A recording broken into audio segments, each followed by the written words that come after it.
mga bay, and welcome to Bay Moto. Ayan, so sa nakikita nyo po sa title, we're gearing up po. Nag-gear up na po tayo para dun sa moto vlogging na gagawin natin. Sana po, samahan nyo pa rin ako dun sa mga gagawin natin mga video. Gusto ko pong matry na maiba naman tayo eh. So, eto nga, nag-prepare tayo para dun. So nakikita nyo, meron na tayong helmet. Actually, hindi ito yung gagamitin kong helmet talaga.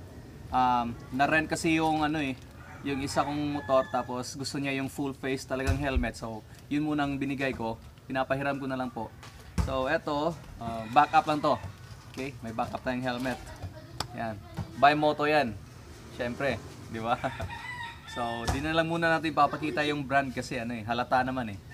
Itong pinakamalaki. Siguro bago yan, yung mga maliliit na lang muna, no? Kailangan natin mismo ng microphone. So, meron akong biniling lav mic or lapel mic. So, ito yung lavalier mic na gagamitin natin, no? Ayan. Pwede to sa pwede sa mobile phones, sa Android. Nagpo-phone vlogging po kasi tayo. Ayan ho, kadalasan nung ginagamit natin, phone vlogging lang po. Tapos, ito pa isang maliit. Lens po ito, yung wide angle na lens, no? Testingan ko to ngayon dyan. So, para po makita nyo kung ano yung resulta. Ayan ho, ito ho yung resulta ng lens na ginamit natin. So, medyo wide po talaga yung angle, no? Para ka rin naka GoPro, no? Pero medyo may mga may mga soft edges lang dito eh. Yan, no? Ito sa kabila. Saan ba? Yan. Dito medyo nag-blur na, no? Doon sa mga gilid-gilid. Pero hopefully yung sa naman, sa center ay okay pa din. Sana klaro pa rin ho dyan sa inyo. Meron din tayong Boya mic. Ayan. Ito po yung ginagamit natin ngayon. So binuksan ko na po kanina kasi po gagamitin talaga natin dito sa video na to. So ito po yung ito pa yung mga freebies niya. May windscreen, may leather pouch pa. Tapos may extra cable para sa camera. So may separate po na wire para dun sa mobile phones. Yan yung ginagamit po natin ngayon.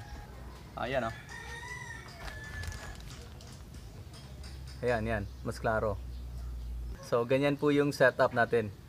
Eto pa, may mga maliliit para sa action camera, GoPro, DJI, or kahit ano. So chest mount po yan. Actually, pwede namang mag-mount sa motor, kaso mas maganda talaga pag nasa sayo yung camera eh. Hindi dun sa motor kasi yung vibrate sayo, sa tao, so dun sa driver, mas less kasi kesa dun sa motor mismo. Kasi direct yung vibrate niya dun sa motor na kukuha eh. So eto, may quick release mount. Pwedeng GoPro, pwede rin gamitin yung ginamit natin dyan sa phone. Ayan. So nakaharap po yung camera nyo doon. Alam nyo na lahat to, di ba? May ring light. Reinforce lang ako ng ilaw. Tapos power bank, syempre. Importante yung power bank, lalo yung gadgets natin, cellphone lang. So napaka-easy po. Di na kailangang extra battery. Kasi pag nag-action camera tayo, o kaya pag nag-DSLR, nako, bili ka pa ng extra battery nun, di ba? So, yan din po yung advantage dun sa phone vlogging lang. So, madaling gamitin, tsaka madaling ma-reinforce, tsaka multipurpose pa. Eto na! So, bumili nga ako ng suit, no? Eto, di naman masyadong kamahalan, pero ready na kasi lahat eh. So, meron ka ng shoulder pads, merong elbow pads, tapos back support, yan sa likod. Tapos sa front naman merong front pads. Yan. So, nabili ko to sa local department store lang dito sa Dumaguete. Papakita ko sa inyo mamaya pag nasuot ko na to. Try natin to mamaya. Yung brand nito di talaga ako familiar sa mga brands eh. Ayan, parang pose, no? Parang paanong tuta yung aso. Hindi ko alam eh, baka alam niyo yung brand na to, sabihin niyo lang sa akin.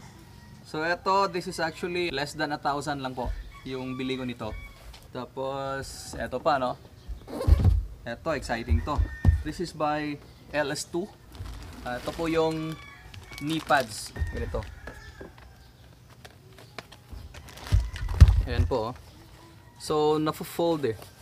Ito yung pinakagusto ko eh. Doon sa, doon sa knee pads. Ayan, nilagyan ko nga pala ng Bimoto, no? Pero LS2 yan.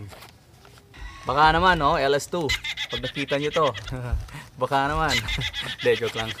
So, ang ganda din nito ba? Quick takod, tapos quick release din. Yan. Sabit mo lang, tapos naka-rubberize na. O, diba? Ang bilis. Tsaka comfy din. Try nating try nating isuot mamaya. Papakita ko po sa inyo lahat. Ayan po. So basically, ito na po lahat ang gagamitin natin. Medyo napakakulang pa po, no? Pero yun nga, at least we can start from somewhere po. So, daming manok, no? Parang nasa tayo eh, nasa Nayon. Nasa probinsya po kasi tayo, di ba? Sa Dumaguete ito. So, nasa garahe nga pala tayo. Ito yung garahe ko. Ito, na-post ko na to sa YouTube eh. Binigyan tayo ng magazine. Ayan. Since nagsisimula pa naman tayo dito sa motovlogging, so mas mainam na rin meron tayong malalaman, meron tayong mababasa at matutunan, di ba? This is a Canadian magazine from Mike. Shout out to Mike and his wife. Thank you guys for having our service at 4J Rentals and Transport Services. So, may mga instances po na nagme-mention ako ng 4J Rentals and Transport Services. Ito po nga pala yun. Ayan. So, nagpaparent po kasi tayo ng mga scooters. Baka pumunta kayong Dumaguete eh. Gusto niyo mag-ikot, di ba? Marami po tayong makikitang magagandang tanawin dito. So, huwag kayong mag-hesitate na tawagan ako. Baka gusto niyo mag-rent ng scooter dito.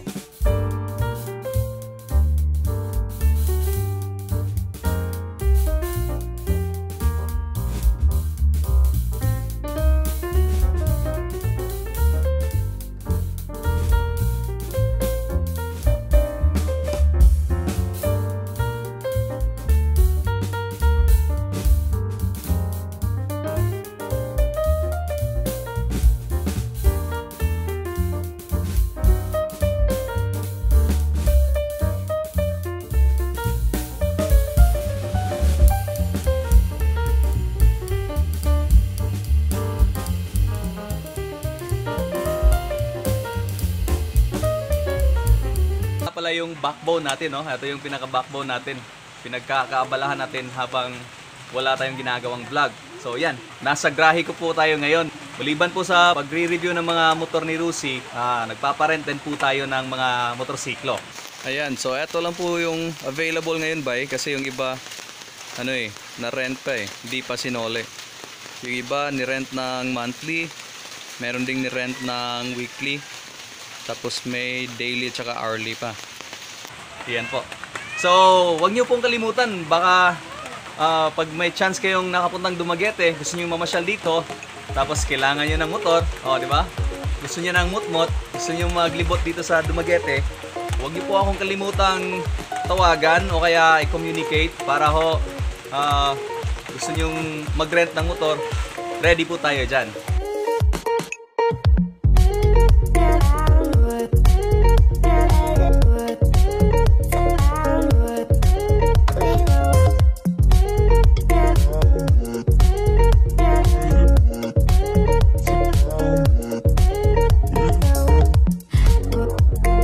Marami pong makikitang mga magagandang tanawin dito.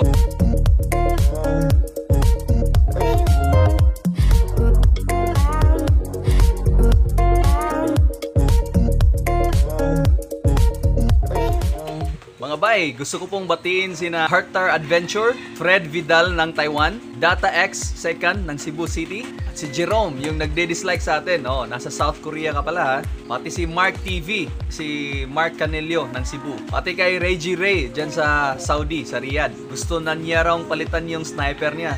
Kamote Breeze Moto Raider, Jerry Almonia, pati rin kay Sounds Like, si Aljon Quizon dyan sa Pulilan, Bulacan. Janjan Krame at Rolando Autentico. Gusto ko rin hong batiin yung mga bagong subscriber natin, sina Malvin Tehol, Jordan Baruga at kay John Patrick Salutim.